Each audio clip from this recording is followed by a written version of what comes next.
Spremanje sobe bez vike, bez deranja. Znači, kćerka moja i moj sin, prije to je bio rat. Znači, ja sam se derala, oni su se derali.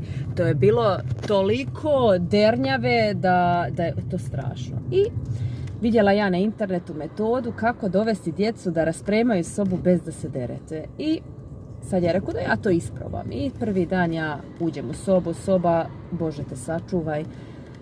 Reko, djeco, znači nema gledanja na televiziju ukoliko, reko, soba nije raspremljena.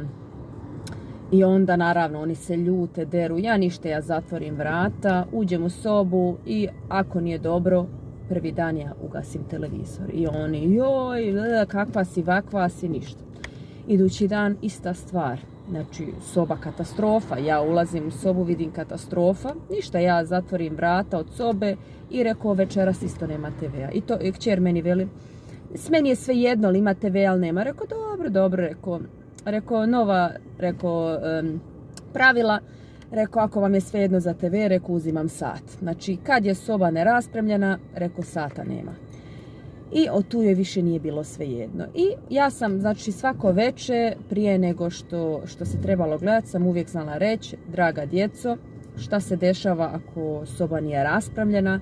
Mama, znamo, ne moraš ništa reći. I ja jučer, soba atomska pala u nju, uđem u sobu, rekao, jer moram ja šta reći. A veli meni kćerka, mama, ne moraš, kaže, izgleda katastrofa.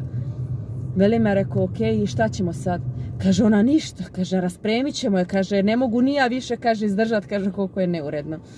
Znači, djeco, ja sam i od agresivnosti do samo lijepe jedne riječi, znači, dobila sam toliko pažnje od djece, znači, sam morala ništa reći, oni sami raspremaju bez da ja išta kažem i to je onaj najljepši odgoj koji možete svojoj djeci dati. Znači, pogledom ili jednom riječju sve rade što vi želite.